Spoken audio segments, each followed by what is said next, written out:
Governors of the 36 states have scheduled an emergency meeting today, Wednesday, to discuss the proposed new minimum wage. Hi, welcome to What's Happening. These are the top 10 stories. At number 1, governors of the 36 states have scheduled an emergency meeting today, Wednesday, to discuss the proposed new minimum wage. This follows the Federal Executive Council's decision on Tuesday to step down the memo on the minimum wage. The governors previously rejected the federal government's proposal of 62,000 naira, stating that some states would need to borrow money if the amount is implemented. However, organized labor is insisting on a 250,000 naira wage. Acting Director on Media and Public Affairs of the Nigeria Governors Forum (NGF), Halima Ahmed, confirmed that the governors would meet in Abuja at 7 p.m. today to deliberate on the issue. At number 2, former Governor Nasir El-Rufai has sued the Kaduna State House of Assembly over allegations that his administration embezzled 423 billion naira and left the state with substantial debt. El-Rufai filed a fundamental rights enforcement case on Wednesday at the Federal High Court in Kaduna, claiming he was denied a fair hearing. His lawyer, Abdul Hakim Mustafa, argued that El-Rufai's rights to a fair hearing, as guaranteed by the Nigerian Constitution, were violated by the Assembly's ad hoc committee. The ad hoc committee, chaired by Henry Zakaria, had accused El-Rufai's administration of misusing loans and not following proper procedures. El-Rufai seeks a court declaration that the committee's report is unconstitutional and null and void.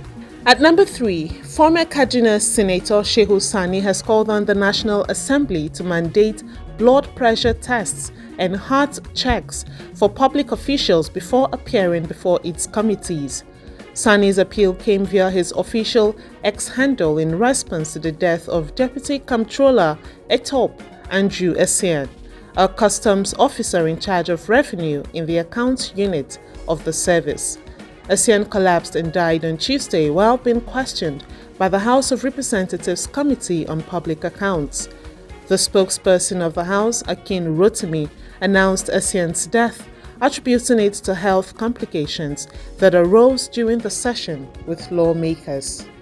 At number 4, residents of the Toro community in Ukom local government area of Benue State are selling their farm produce to raise 20 million naira demanded by bandits to avoid an attack, according to the Punch. Local militias have threatened severe consequences if the money is not paid within days, forcing each household to contribute 50,000 naira. The local government chairman, Victor Ayoza, confirmed the situation, identifying a notorious militia leader, Full Fire, as the mastermind behind the demand. Ayoza said he reported the matter to the Police and State Security Council. State Police Public Relations Officer, Superintendent Catherine Anene, and the Governor's Security Advisor, Joseph Ha, downplayed the threat, stating that bandits are on the run and could not realistically collect the tax. At number 5, 6 teenagers drowned in the Mbang River Tuesday in Mbang village, Kwara local government area of Kaduna State, while returning from their junior WAEC exam at around 5:30 p.m. The victims, identified as Manasseh Monday, aged 16, Musa John, aged 16, Pius David, aged 15, Monday Ayuba, aged 16, David Danlami, aged 19, and Yahuza Audu, aged 16, were students of Government Secondary School Fadan Chawai. National Public Relations Officer of Mbang Development Association, Pastor Simon Ishaku, confirmed the incident, stating that 3 bodies have been recovered and buried, while 3 remain missing. He highlighted the dangers posed by the Mbang River, which locals must cross to access schools and hospitals. The Kaduna State Police Public Relations Officer, ASP Mansur Hassan, and the Zonal Coordinator of the Kaduna State Emergency Management Agency, Mubarak Mohammed, had yet to confirm the incident as of reporting time. At number 6, the Federal Capital Territory Administration (FCTA) has allocated 3.62 billion naira as statutory allocation for May, disbursed to the 6 area councils, teachers and pension schemes, according to the news agency of Nigeria. Minister of State for FCT, Dr. Maria Mahmood, disclosed this during the 190th FCT Joint Account Allocation Committee meeting held in Abuja. She noted that out of the total allocation, 1.14 billion naira was designated for the 6 area councils, with Buhari Area Council receiving 153 million naira, Abaji receiving 119 million naira, and Kwali receiving 167 million naira. Mahmood further outlined that 2.49 billion naira was allocated for teachers and pension schemes. This included 2.12 billion naira for primary school teachers and 36.25 million naira allocated as a 1% training fund. Additionally, 226.48 million naira was earmarked as 15% pension funds, while 107.85 million naira was set aside as a 10% employer pension contribution.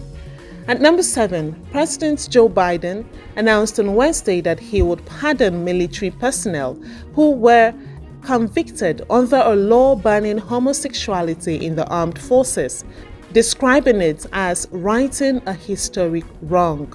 In a statement, Biden acknowledged the discrimination faced by LGBTQI+ service members who were discharged due to their sexual orientation or gender identity, often facing court-martial and enduring decades of injustice.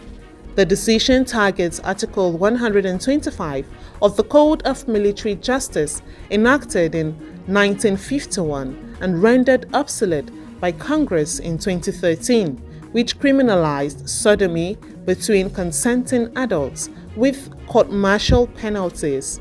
According to AFP, a senior U.S. official indicated that thousands could potentially benefit from the pardons, which include amending military records to potentially grant access to benefits previously denied. At number 8, Kenya's President William Ruto on Wednesday declined to sign a highly contentious finance bill that has sparked nationwide deadly protests and has sent it back to Parliament for amendments, Kenya's Star newspaper and KTN News reported. According to the Star newspaper, the president has proposed a raft of amendments that members of Parliament will have to consider. Ruto, who is facing the most serious crisis since coming to power almost 2 years ago, will address the nation at 13 o'clock GMT, his office said. Kenyans have been protesting fiercely against the proposed finance bill, a bill that will see additional tax imposed on Kenyans who are mostly burdened by the already harsh economic situation.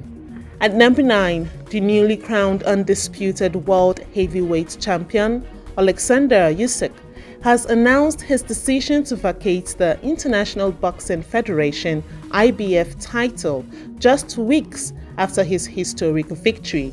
The 37-year-old Ukrainian made history by becoming the first heavyweight to simultaneously hold the IBF, World Boxing Organization, World Boxing Association, and World Boxing Council belts after defeating Tyson Fury in a split decision match in Saudi Arabia last month.